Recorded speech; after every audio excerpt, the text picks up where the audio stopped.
নমস্কার সবাইকে। সবাই ভালো আছেন তো? আজকে আমার এটা দ্বিতীয় ভিডিও। আমি পূর্ণিমার ব্যাপারে, পূর্ণিমার তিথি আজকে অতি পবিত্র। এমনিতে সব পূর্ণিমাই খুবই শুভ, কিন্তু আজকে এই পূর্ণিমাকে সৌভাগ্য পূর্ণিমাও বলে। তো আজকে আমি বলবো যে সৌভাগ্য, ধন সম্পত্তি, শ্রীবৃদ্ধি সব কিছু যাতে আমাদের শুভ থাকলে আমাদের জীবন ভালো থাকে, জীবনে আমরা ভালোভাবে চলতে পারি, সেই ব্যাপারে বলবো। আমরা কে না চাই মা লক্ষ্মী আমাদের ঘরে সদাই বসত করে থাকুন। আমরা তো সবাই চাই মা লক্ষ্মী, কিন্তু আমাদের একটু কিছু উপায় করতে হবে কয়েকটা। আজকে আমি বলছি, প্রথমে ভিডিওটি স্কিপ না করে লাস্ট অবধি দেখুন। আজকে যদি আপনারা পারেন তো সকালের দিকে যদি করেন, স্নান করে খুবই ভালো হয়, না করলে সন্ধেবেলা করলেও হবে। চাল, আমরা যে চাল আর কি আমরা রোজ নিত্য যেটা আমরা নিই, সেখানে চালের পাত্রে 3টে 1 টাকার কয়েন, 3টে কড়ি আর একটা গোটা হলুদ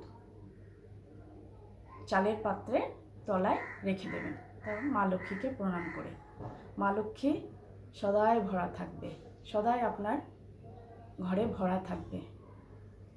আরও একটা উপায় আমি বলছি, পূর্ণিমার দিনে সন্ধেবেলায় করলে খুবই ভালো হয়, তো মা লক্ষ্মী খুবই প্রসন্ন হন।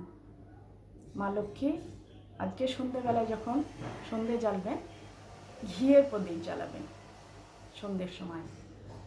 তারপর আপনারা একটা পাত্রে, মাটির পাত্র হলেও হবে, পিতলের কোনো থালা হলেও হবে, ওতে 3টে কর্পূর, 3টে এলাচ আর 3টে লবঙ্গ দিয়ে তারপরে আরতি করে সমস্ত ঘরে দেখাবেন। সমস্ত ঘরে, ঘরের বাইরের দিকে দরজা যেখানে প্রবেশদ্বার, সেখানেও সমস্ত ঘরে দেখিয়ে তারপর মা লক্ষ্মীকে প্রণাম করে সেই যেটা জ্বালানো হলো যেটা, সেইটা আপনি বাইরের দরজায় ছড়িয়ে দিতে পারেন, কিংবা জল দিয়ে, গঙ্গা জল দিয়ে ওটাকে বাইরের দরজায় ছড়িয়ে দেবেন।